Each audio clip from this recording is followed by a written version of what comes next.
This is CHSR 97.9 FM here in Fredericton, New Brunswick, Canada. This is Python's Paradise, your film and music show, and this is your host, Greg Gilbert, aka the Python Hyena. And folks, 3 years ago, I had the awesome Thom Matthews on here. You know, he took a break from trying to dig up Jason to come and talk to me. And, I've been very, very blessed to have Thom back on here today. And he's got a lot of projects coming up, and we're going to discuss them in great detail. Folks, I give you the awesome, the talented Tommy Jarvis himself, Thom Matthews. How do you do, Thom?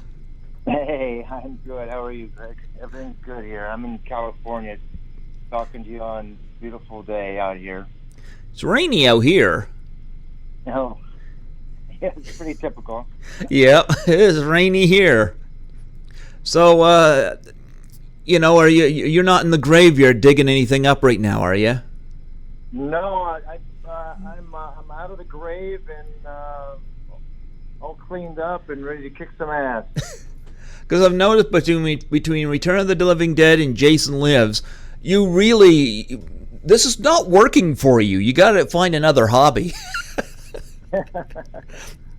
Just ask Ron Palillo. Yeah, exactly. Good guy. I gotta ask, what was it like working with Ron? I know he had a heart-stopping moment. No, he was great. You know, I was a fan of his because I used to watch him on the TV shows all the time. Mm-hmm. And he was just a sweet guy. He had a great death, and Friday the 13th, Part 6, Jason Lives, and very memorable.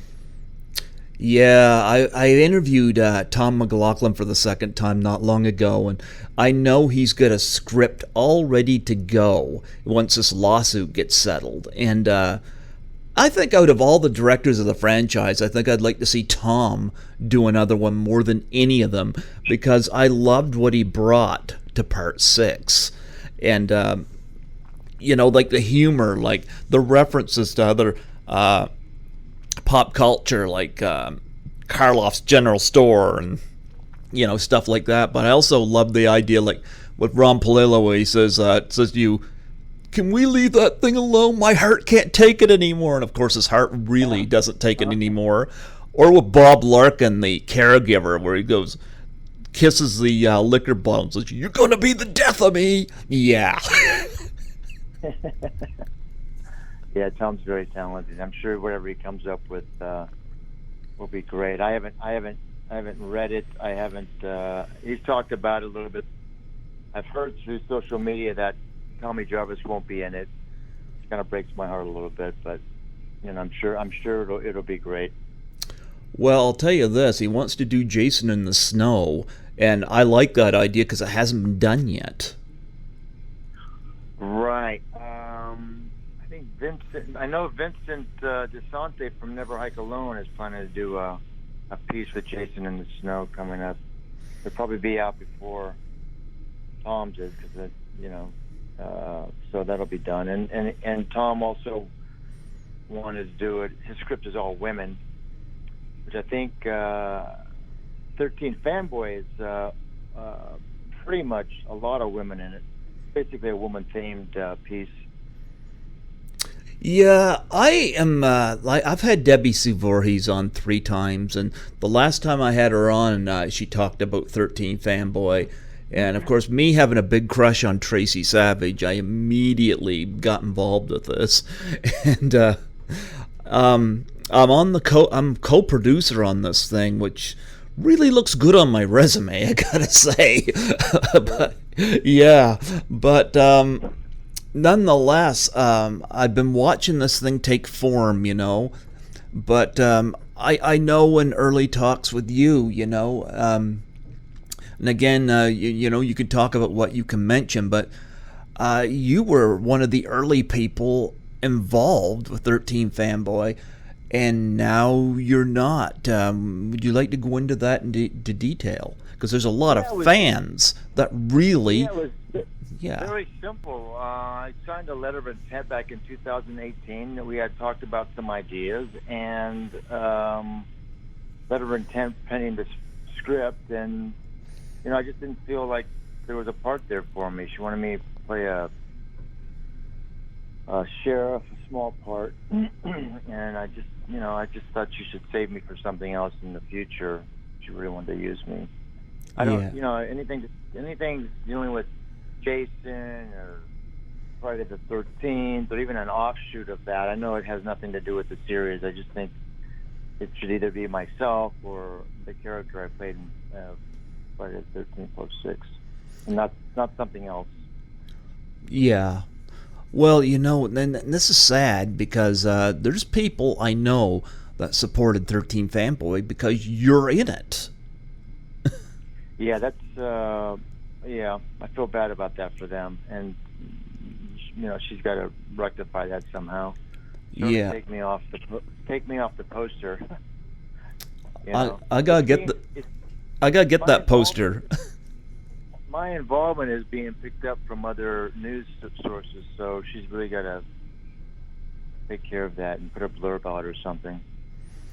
Yeah, because I remember when I put your original interview up for its 3-year anniversary, I had mentioned this, and of course you sent me this private message, and I guess this was kind of not addressed, and I had no idea that this wasn't addressed, and again, I'm not trying to criticize Debbie Sue, but it's kind of like, she's got some good names in that movie, but losing you was kind of a big deal when you stop and think about it. That was part of the other problem. She kept adding people to it, and I thought there's just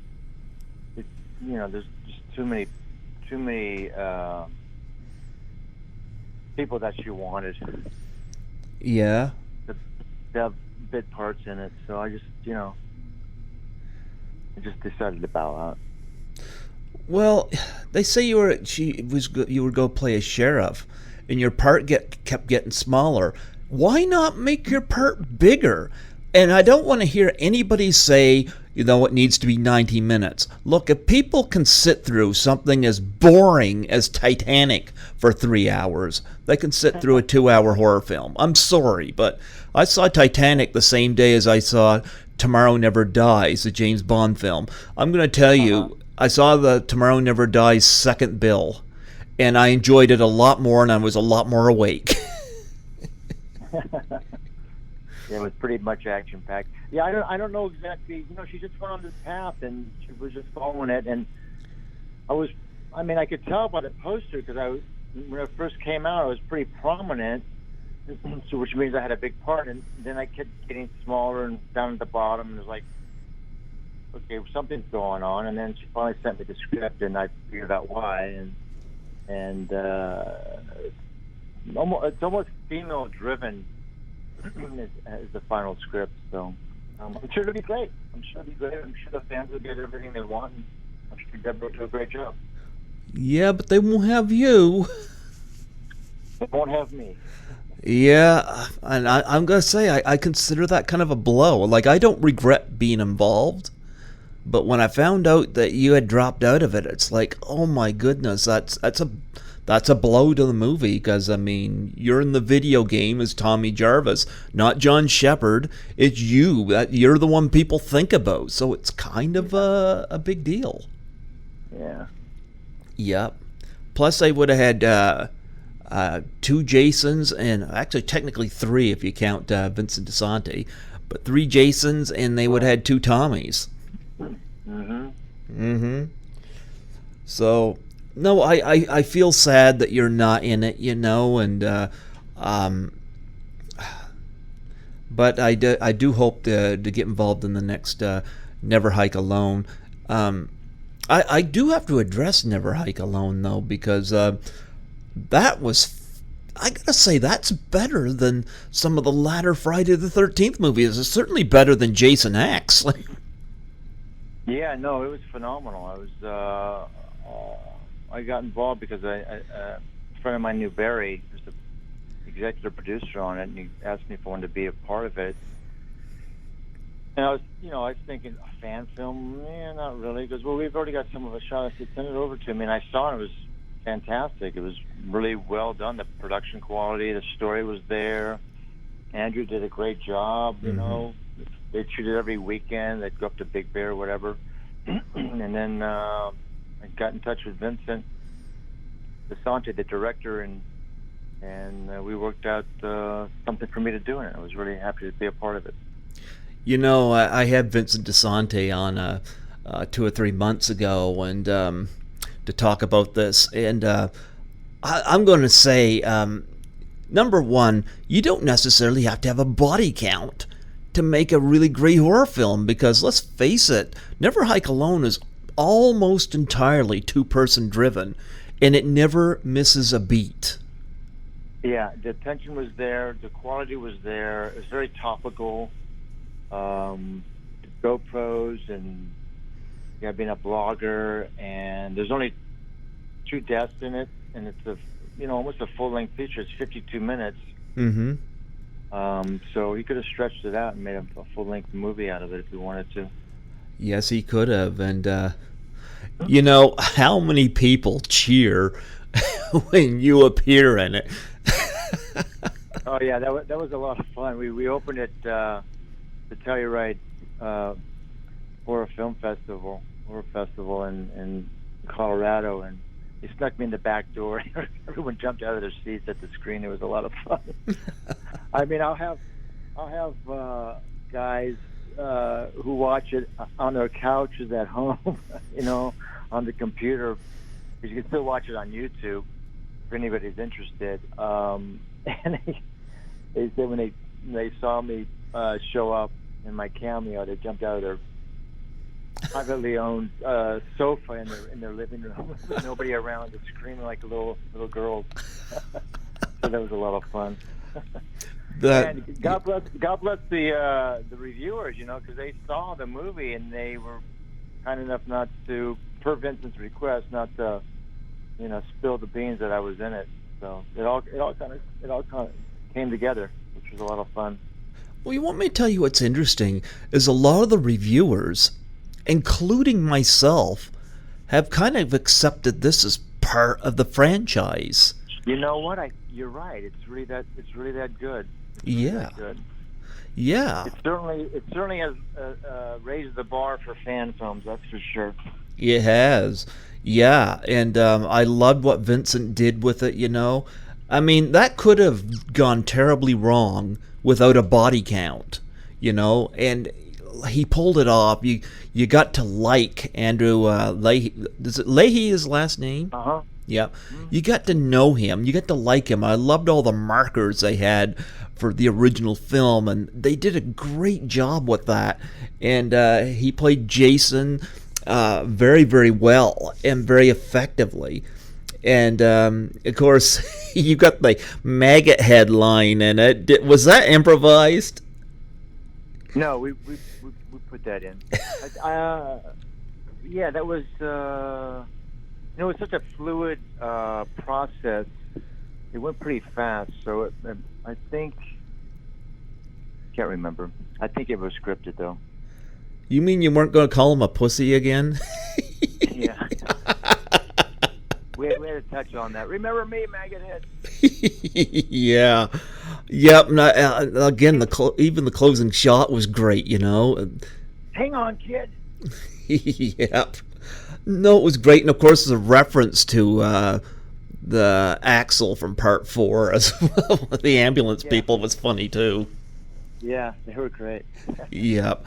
No, I was really glad that he had done this. I've seen fan films that's failed, but this one here was just fantastic. No, that's what scared me. When Jay mentioned it. Mm-hmm. It was a fan film, and I kind of raised my eyebrows, and then he showed it to me, and it was great. The production quality was great. Andrew was great. Yep. Vincent's like a walk-in encyclopedia. Yeah. Friday the 13th, so he's very knowledgeable and very talented. Yeah. So yeah, I love that, and he's going to do Never Hike again. Is there anything you want to talk about with that you can? We're in process. He's sent me over the script. It's really good. It's going to be kick-ass. I mean, it's going to be a lot more intense than Never Hike Never Hike Alone was, and we're talking to Vinny Gustafaro, the deputy in Part 6, to come back, and he's the sheriff. He'll be the sheriff now, hopefully. Is he still in jail? Yeah, he's still in jail. He hasn't gotten out, but yeah, so he's going to be involved, we hope, and it'll be a lot of fun. Is he takes right off? Kind of the idea is that it's kind of from Tommy Jarvis's perspective. Is he still going to have the gun with the red dot? I think. You know what? I don't know. I don't think that's come up. You want me to tell you what would be funny? What would be funny is if the red dot thing became kind of like an old piece of technology and there's something newer out. Yes, it would have to be the newer version. That was certainly, the thing was a monster. You know, one of my favorite lines from Jason Lives is when David Kagan threatens to make you wear your balls as earrings. Do you ever see David anymore? I haven't seen him in years, and I think we're neighbors. He doesn't live maybe 5 miles from me somewhere, because I've talked to him about. I saw him at a horror convention probably, 3 or 4 years ago now, and it's my understanding he lived close by, but I'm not sure if he's moved or not. I haven't really seen him in a while. So he's not chasing you around graveyards anymore? No, he's not. He got smart. Well, you know, I've had Thom McLaughlin on here a couple times, and I've had Nancy McLaughlin on here 3. I've had Carrie Noonan on here, who I've surprised lives not close to me, but the closest out of the bunch to me. And I've had Whitney Rideback on here, who played Roy. Nice. Yeah, I think they should resurrect him. Yeah. I saw Carrie probably a couple of years ago. I hadn't seen her since we had shot the movie at a convention, at a horror convention. It was a reunion of Friday the 13th, so that was really great to see her. Yeah. Very sweet. Oh, yeah. Well, she definitely knew where I was. I know that. Because people either know where New Brunswick, Canada is, or they don't. But she was very well versed. So... But I'm still in touch with Nancy, and she really throws praise your way, you know. Anytime we talk about the franchise. She loves you, and she loves your wife. Yes, my wife's awesome. Carla. Yep. Great. So you're in Canada. Great. I'm going to be in Canada. Are you close to Hamilton? I'm in New Brunswick. Like, I'm 4 hours ahead of you. And I know Toronto is 3 hours ahead of you. I'm an extra hour. I won't be at there then. Huh? You're way up there. Yeah, I am. Yep. And Carrie Noonan knew where I was. Yep. Wow, you're past Montreal. I've been in Montreal. You're even beyond that. Yep. That's cool. Well, you know, I won't be at the Hamilton one. I'm hoping that Horrorama will bring you in at some point, you know. Horrorama's gone on since 2014, and one of the things I love about it is that it's a lot more intimate. You know, like Lisa Langlois from class of 1984 invited me to be her assistant, and she and I have been, like with Nancy, have been friends ever since. And I've actually talked to Lisa and Nancy both this weekend, you know. They both called me. Yeah. So I'm very much in touch with them. But Lisa, I connect with every time I go to Toronto, and I was nervous about that first trip because of never flew before. It's like a bus in the sky, you know. I actually kind of dug it, but yeah, it's pretty cool. Yeah, and I landed in Toronto Island, and they had the escalators. We haven't had escalators here in Fredericton since the 80s, I think. You know, so. And Lisa taught me the ins and outs of the subway and this and that, and I joined her and helping her get her headshots and stuff like that, you know, and really connected. And I went to sat at her table with her, took pictures of her with the fans and stuff. And I met all the other guests, and it was just a blast. And I was like, they're a lot of fun. It's great to, and you heard all the fans' stories, and they talked to her and how much she impacted their lives. mm-hmm. You know, how they grew up with her, and it's really been a lot of fun going to the conventions. Yeah. For me, particularly. Well, Horrorama usually gets about 10 or 12 guests in. It's a smaller one, but I gotta say, you know, I was able to go up and talk to guests without interrupting any of the other fans. And, like, you know, I met Linnea Quigley, you know, and I got VIP, so I was there every day, but I was able just to sit there and have a conversation, and she agreed to come on my show, which she did on my birthday. And she even sang happy birthday to me. And, yeah, it was just nice to go up and just reminisce with these people, you know, and talk to them. And Dee Wallace was there last year, and she was on my show, and she remembered me, I was very humbled. So... Yeah, he's great. Yeah, so I've enjoyed it, and I'm going this year to Toronto for 2 weeks, and just because I love it there so much. And the convention this year is November 30th and December 1st, but I'm coming back on Friday the 13th in December. So there's some guests I've had on the show that aren't going to be at Horrorama, that are just in Toronto, that I'm going to connect with, you know, that want to meet me and stuff like that. So I'm going to have myself a nice vacation there. That sounds great. Yeah. That's amazing. Yeah. Enjoy yourself. Oh, so we hope to get that we'll get you at Horrorama one of these years. We need to get you there. Absolutely. Yeah. Absolutely, yes. Now, we do have to talk about some of the film. Like you, I was at my brother's apartment last night when you were sending me all these images, the posters and stuff. And my brother Andrew's the one that does up my YouTube, translates my interviews to YouTube, and he says to me last night, because I was on his wife's computer while he was on his own. He says to me, "Who's sending you all the stuff?" And I said, "It's Thom Matthews." I said, "He's been busy."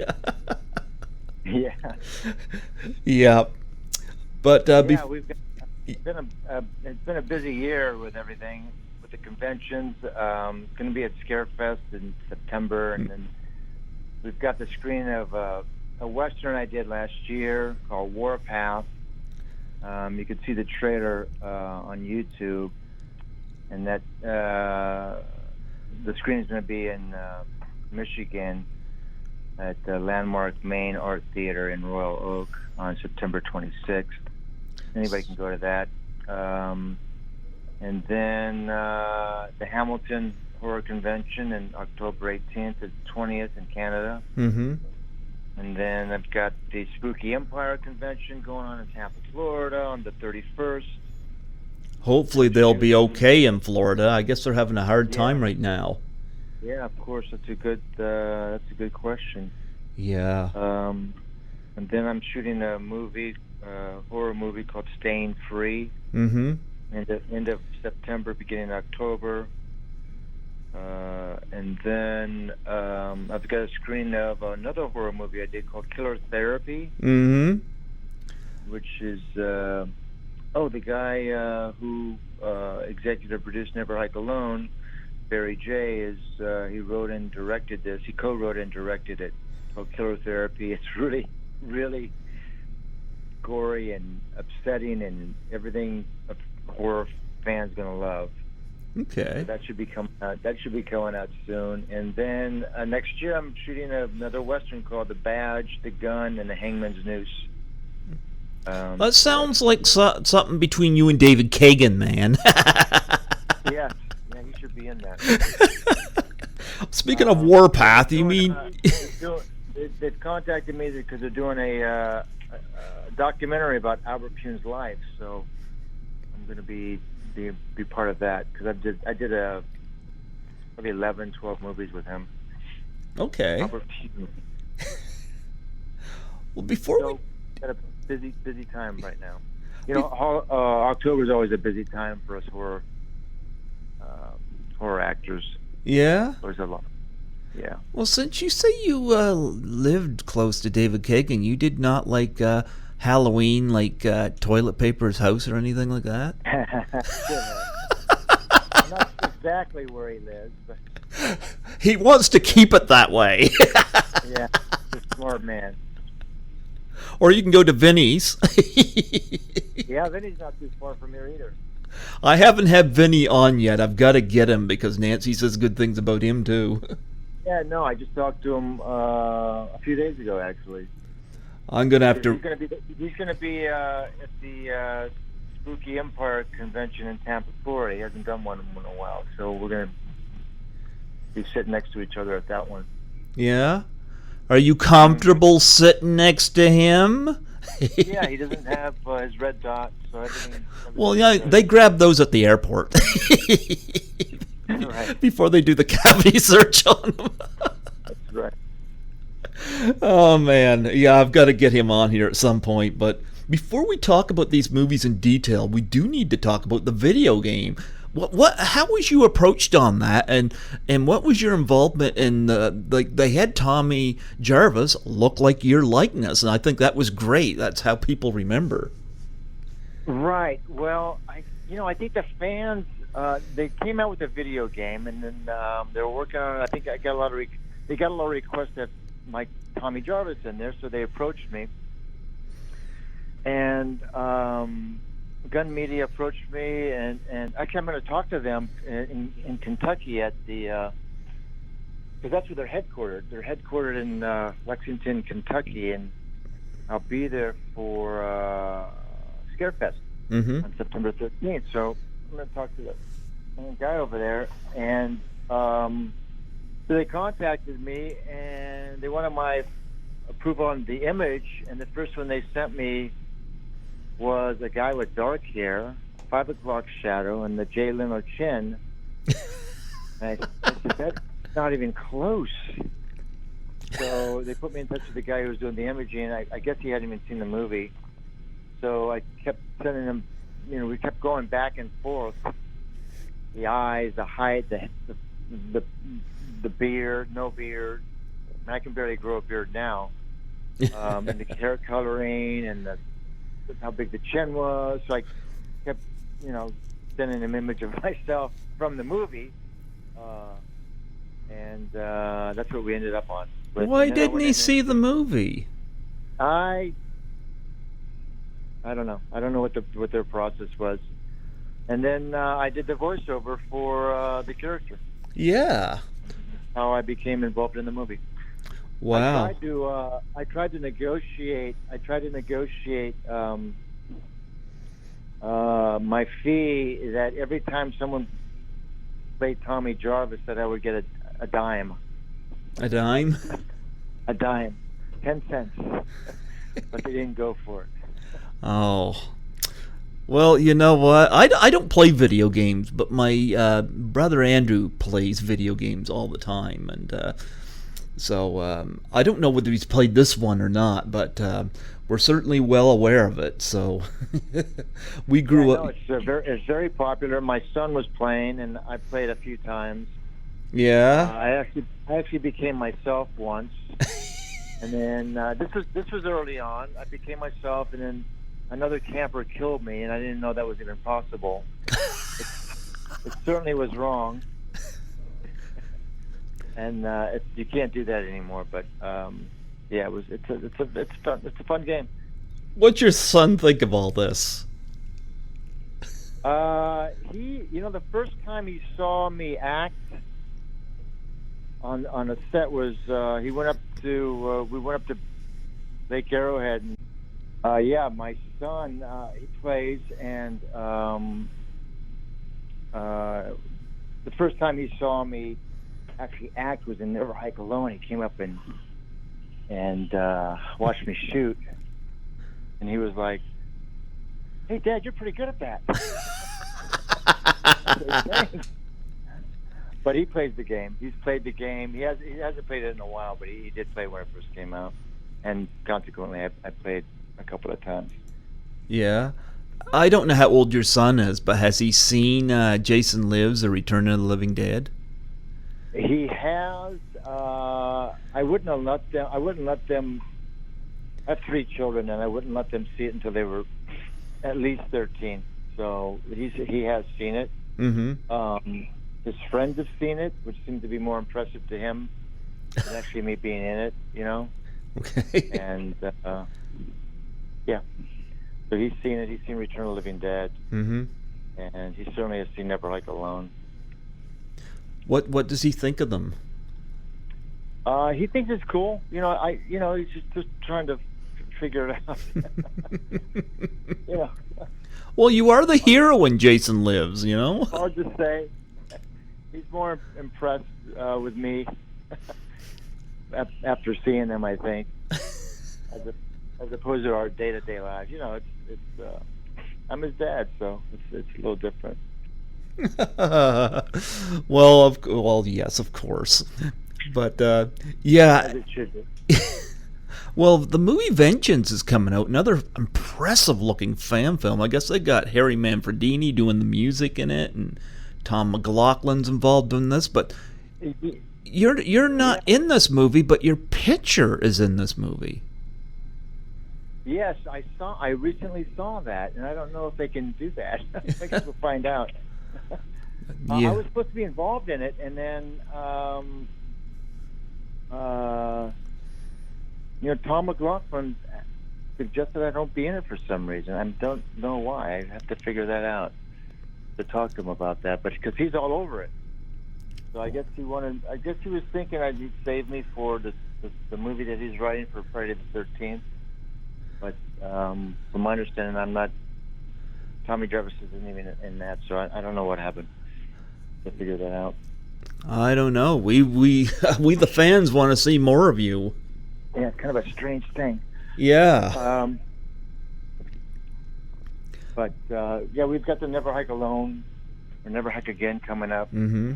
And then this Killer Therapy is going to be kick-ass for the horror community. Really creepy. Well, I'll tell you what, before we talk about Killer Therapy, let's talk about Warpath, and how many Westerns have you done? 'Cause I know you said you had another one coming up. Well, this was the first one I'd ever done, and just kind of came out of the blue. Josh Becker, Okay. from Panoramic Films, are in Detroit. He got an offer to do it, and come out and shoot it, and I sing in it, and I tried to get him to not have me sing in it because I'm not a singer. But it's a folk song. It takes place in the 1890s, and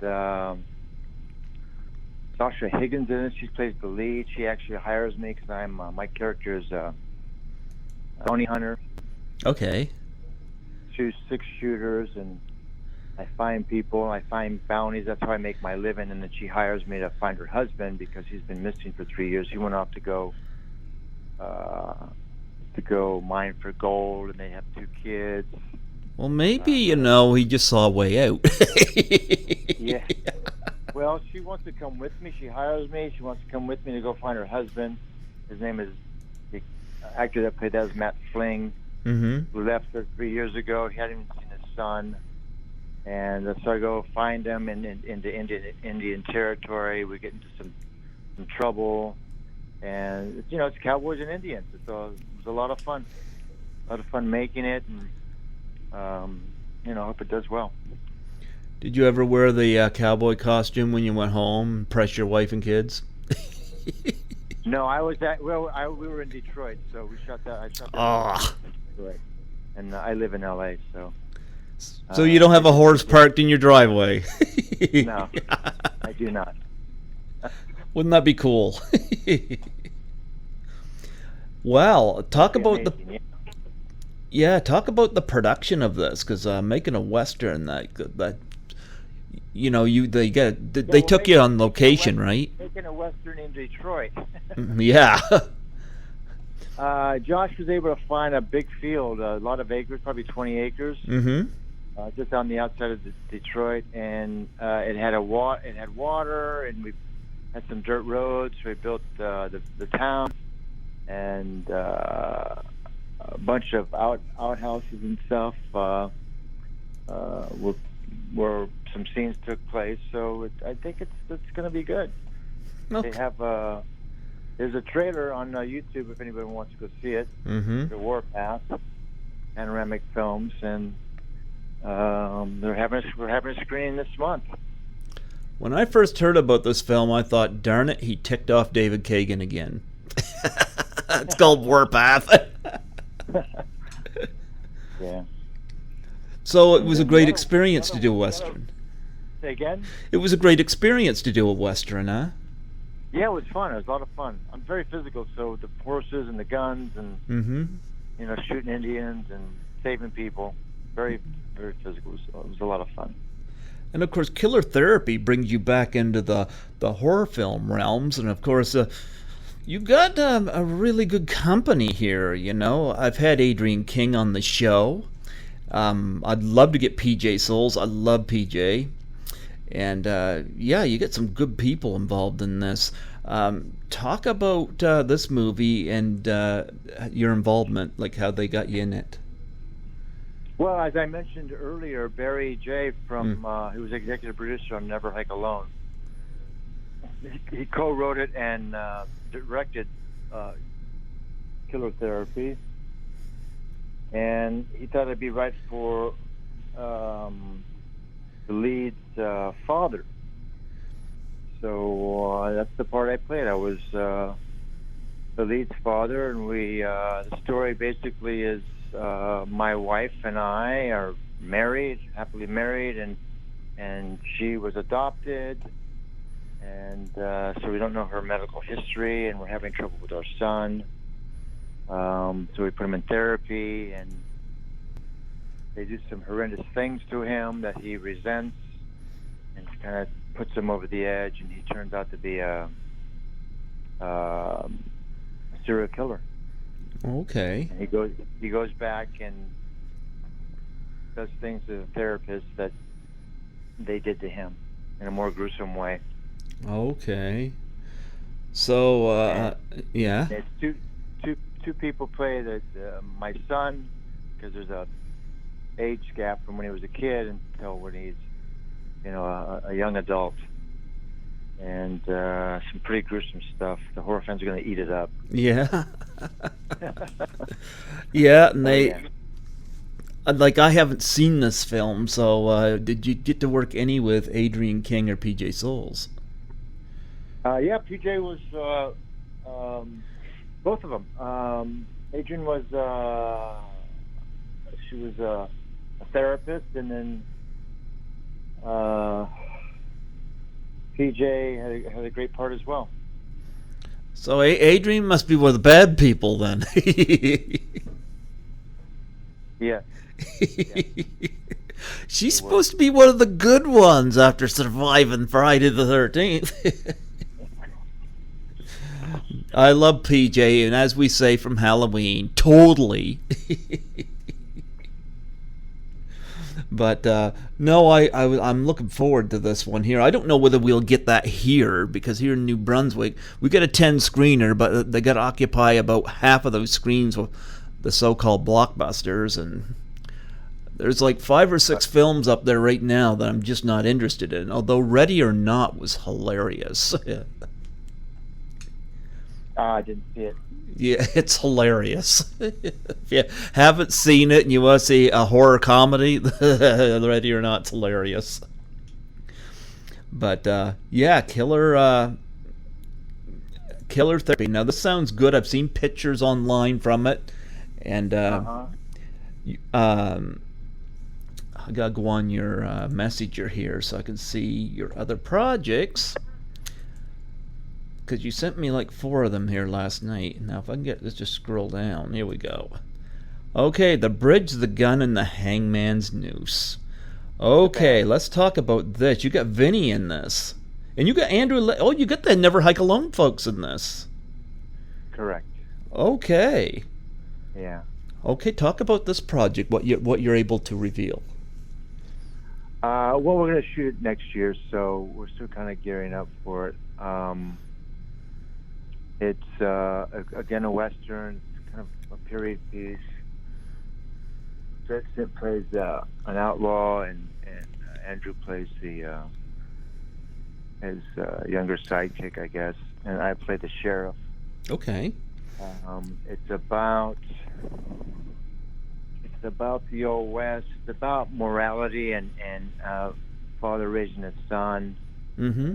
The father is a carpenter, and he builds the apparatus for the hangman, where they hang the people. Okay. And he's giving his son some life lessons, because there's three ways to live: the badge, the gun, or the hangman's noose. Okay. And then there's some scenes where there's some outlaws and the bosses are chasing them down and blah blah blah, and then at the end it has a really kind of cool twist at the end, because they go back 30 years later and the kid's grown up, and the carpenter comes out and kind of stops the hanging, and there's a nice little moment between the father and the son. Mm-hmm. So Vinny, he doesn't get his red dot gun in this. Say again? Vinny doesn't have his red dot gun in this?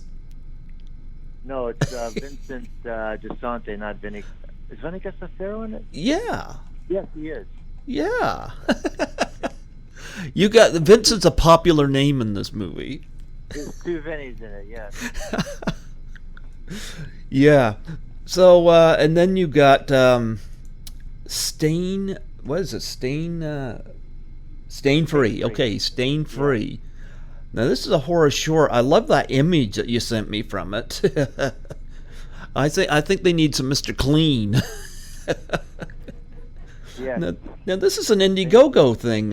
Talk about this. This one we're shooting at the end of this month, mm-hmm. and it's about this guy. I play the guy, and he's a cleaner. He goes to scenes where people have been killed and cleans up the mess. Okay. And we work for somebody who we don't know who it is, and I hire this girl because it's just getting overwhelming and I've got too much clean, so I hire this character. Her name is Billy, and she's top on medical leave because she got hurt in the line of duty, and she needs to make a living, so she's taking this on to help me clean different sites where people have been murdered, or all kinds of debauchery has gone on, and our job is just to clean up the sites. And so basically we work at night, and we kind of find out who our employer is, and it's just not a pretty picture. Okay. So out of these 4 films, I'm going to put you on the spot here. Which one did you enjoy doing the most? Well, I've only done the Western Warpath and Killers. Oh, the other 2. Okay. The other 2 are Stain Free. We're shooting at the end of this month, September. Yeah, you mentioned that. I thought the I guess for whatever reason I was thinking that you guys were currently doing the other one, the Hangman's Noose one. Yeah, that one's in 2020. Okay, I'm sorry. I got my information mixed. No worries. The script won a lot of awards at mm-hmm. the Austin Film School, so we're very excited about that one. So out of the 2, I like them both. I'm very I like the physicality of the Westerns, so that was a lot of fun. I like being on horses and shooting guns and stuff, so that was a lot of fun for me. Did you grow up riding horses? No, I grew up in the city, but we would go out and ride horses to local stables and stuff. My dad was from Texas, so whenever we would go there, we would ride some horses and stuff, which wasn't very often, but around him, was comfortable enough around him. Was in sports and stuff, so I could handle myself. Okay. So I might have asked you this question before, but forgive me if I have. But because I haven't gone over our first interview before this, but I always ask, what's the strangest thing you've ever been asked to sign? And yeah, I get some interesting answers. But is there anything that really stands out to you at these conventions or anywhere? There's one thing I signed that really stands out, and I, rub it in my friends' faces who are really famous and stuff. And I say, I was at a horror convention, and some guy asked me to sign his arm. Mm-hmm. So I said, okay, I signed his arm, and I was taking a break from my table, and I was walking around, and son of a bitch, the guy was getting a tattooed on his arm, my signature on his arm. I think the first time I heard about this was when I interviewed Caroline Monroe, and she had mentioned that somebody would get her name tattooed. I hear this quite a lot. Yeah. No kidding. I had never heard of that. Dedication. God bless them. Well, I'm going to share something with you. I wasn't at Fan Expo in Toronto, but I was watching panels on YouTube, and they had a girl brought up on one of the panels to meet Jeff Goldblum because she had a tattoo of him on her leg. So Jeff Goldblum said, "You mind if I get a closer look?" And he gets down on his knees and examines. He says, "I give this 10 Goldblums out of 10." Yeah, I've seen that. People have Return of the Living Dead, my death scene on their backs or on their thighs. One guy had it on his back. He also put Jimmy Karen next to me on his back, and Linnea, of course, was taking up the prominent position on his back. But he had the whole movie on his back. He just dug it so much. Yeah. Speaking of which, for Return of the Living Dead, your beloved co-star we lost recently.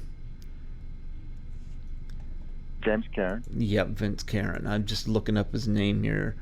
Yes. Okay. Yeah, it's been a while since I've seen the movie. Talk about your memories of working with him. Great. Nothing but good memories. I was a young actor, and he was a veteran, and we spent a lot of time together because a lot of our scenes were together in Return of the Living Dead. And, I cherish the memories of us getting our makeup done together in the chair, and just him telling me all the great stories that he had. He was on Broadway, and Streetcar Named Desire, Streetcar Named Desire with Marlon Brando and stuff. He was the gentleman caller, and really good friends with Jason Robards, and had some stories about Marilyn Monroe and President Kennedy, and just he had a full life. And he was also on the people on the East Coast knew him as the Pathmark Man, because he did the Pathmark was a supermarket, a grocery chain up and down the East Coast, and he did all the weekly specials and stuff like that. So we did that, and we also did part 2. Yeah. And Return of the Living Dead. And on that one, we found out that we had the same birthday, so maybe that's why we got along so well. And then I would invite him the last 10 years. His wife Alba and him would come over here for the holidays and stuff. Okay. And we would frequently have dinner and lunches together. He loved a restaurant here in Hollywood called Musso and Frank's. It's also featured in Quentin Tarantino's new movie. I went and saw that movie 3 times. Once Upon a Time in Hollywood. Yeah, you saw Clue then. Luke Gilbert's in that. Yes, he is. Yes, he's got a very big part. Both those characters are basically his life back in the day, because he was a big Western star.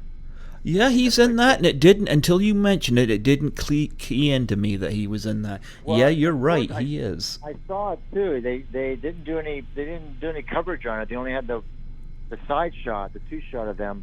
He didn't push in and get a close up of them, unfortunately, on that scene for some reason. But he's in it, and yeah, Jimmy Karen is a good guy. He's gonna be missed. Yes. And of course, you're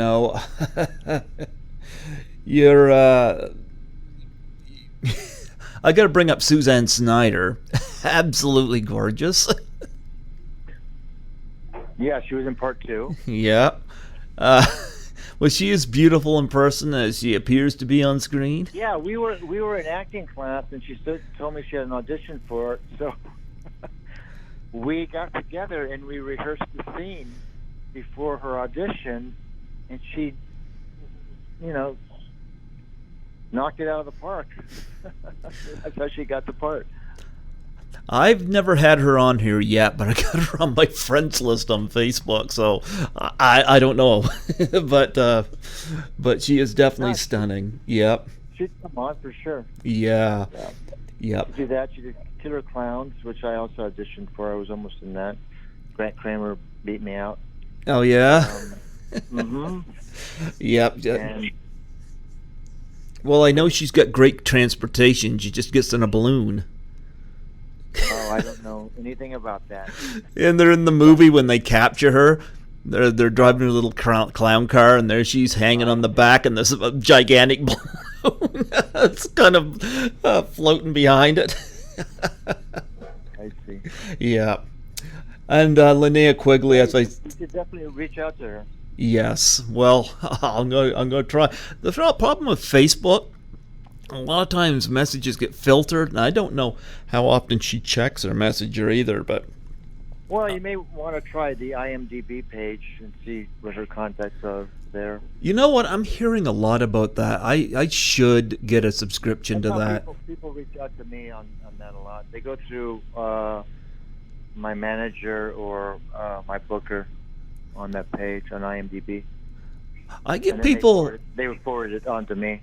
Yeah, I get a lot through Facebook and web pages, but I've been, I think it was Lisa Langwa told me I should get a subscription for, especially since I now have an IMDb through 13 Fanboy, and I cameo in 6 James Balsamo movies, and I'm not even an actor. I just had to shoot the scenes on my phone and send them to him. I am right now in a movie in scenes where my scene's being watched on a television by Eric Roberts, and I never met the guy. Oh, that's funny. That is funny. Talk about technology. You can say you work with Eric Roberts now, though. Yep. Well, I got a message from James Balsamo's been on my show twice now, and he sent me a message one night. This was like 4 a.m. here. It would have been midnight at his time, and he asked me to shoot my own death scene for Cool as Hell 2, which had Linnea Quigley in it. Linnea was giggly when she found out we're in a movie together. And I called James up because I knew he'd be up, and I said, "What is the context?" And I'm like, "Oh, okay, I'll do it." I looked at the people in it, and I was like, "Sure." I made it short and sweet so my performance didn't rot the movie, but he likes it, so I'm happy. But I do need to ask you about Linnea. What were your memories of her? Linnea? Yeah. Just how professional she was. We didn't have a lot of scenes together. She was with a group of kids. Like I was saying, most of my stuff was with Karen and then Don Calfa and Clue, all the grown-ups. So I didn't get to really hang out with the kids that much. She definitely had a great costume. Yeah, she showed up, and she was very professional at that young age. So I was really impressed with her, and we're friends today. Yeah, I'm still in touch with her, and she's great. And Jason Lives. Here's a question I haven't asked you: what is the funniest thing you can remember about shooting that movie? Something really funny that happened while shooting that movie. Which one? Jason Lives. Something funny. Oh, I remember we were shooting. Went from day shoots to night shoots, like from one day to the other. Mm-hmm. And we were doing a close-up in the jail scene of mine. And close-up on me, I'm doing my dialogue, and all of a sudden, in the background, you just hear this.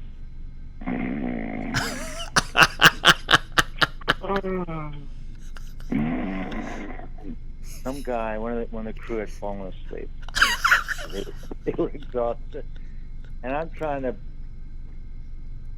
go through it, blow through it, but I just couldn't do it. It started cracking up, and so did everybody else. So that was probably one of the funniest moments. I gotta admit, there's another creepy moment. Okay. Was, we were having a break between setups of shops, and we were just sitting around while the camera department moved to a new setup, and this like 12-year-old kid comes over to the craft service table. That's where you get all the food and stuff. Mm-hmm. Was asking if Jason was around. I said, "Well, yeah, why? Well, what's going on?" He goes, "Well, I was wondering, I was going to ask him if I leave my window open tonight, would he come over and kill me?" Oh. Yeah. Oh. I hope I'd pass it on. Oh my goodness. I don't know why anybody'd want that. That was, well, I don't know. Famous. It's famous. I don't know. So did C.J. Graham creep through his window? No, of course not. Not even to get that little a hamster in the wheel that was trying to get away? Yeah. I love the car chase sequence that was added in that you and Jennifer Cook. Yeah, a lot of people do. Well, what I liked about it is it really takes you out of the movie, and not in a bad way, because we don't see car chases in these movies. So, and all of a sudden you're focused on a father and daughter, father and rebellious daughter. And I love that dynamic in that scene. Right. Yeah, that's a good point. Yeah. Jennifer don't get involved with this stuff anymore, does she? Teenager coming of age. No, I think, I'm not sure why, but I think she's embarrassed by it, or wishes she didn't do it, or, I'm not sure. Well, I heard the same thing about Renee, who played Sissy. It's like... And she went on and did soap operas. If she wants to be embarrassed by something, be embarrassed that she did soap operas. But I mean, I don't know. Like, there's not even any nudity in Jason Lives. Like, I think that Thom, yeah, right. Yeah, Thom made a great movie. Yeah, Part 5 went almost porno on us. I know. Yeah. Well, what else do you got coming up that you want to talk about? That's about it. I think we covered everything. I want to thank you for your time, and hopefully I'll come on out there and just do a little FaceTime together. Yeah, I would love that. Well, Thom, I'm really sorry that the 13 Fanboy situation didn't work out. I know there's a lot of people would love. I liked your ideas in the beginning. Mm-hmm. And for everybody. How does she feel? Is you and her, you're still good? Yeah, I think so. Oh, that's good. Yeah, I know I'm going to reach out and get her back on here this fall and talk to her about the production of that movie. But I haven't said anything public about this, because I figured when you sent me the private message, I figured it was kind of... I've got to talk to her about what she's doing with my image and stuff, because she's got to not use it anymore. I'm going to have to order something that's got your image on it. Collector's item. Yes. I should maybe get the tote bag or something, Get that while your image is on there. But I feel bad about that because there's a lot of fans, like I said, that supported that movie because you're part of it. That's kind of a blow. That's kind of the idea. And it's not your fault, I get it. You want to make sure it's worth your time, and if your part's deteriorating, you can't do anything about that. So No. Yep. I couldn't. Yeah. He added so many people, too. Yeah. Members. Well, Thom, before I let you go, actually, beforehand, I need to ask you about charities. You got any charities that you support?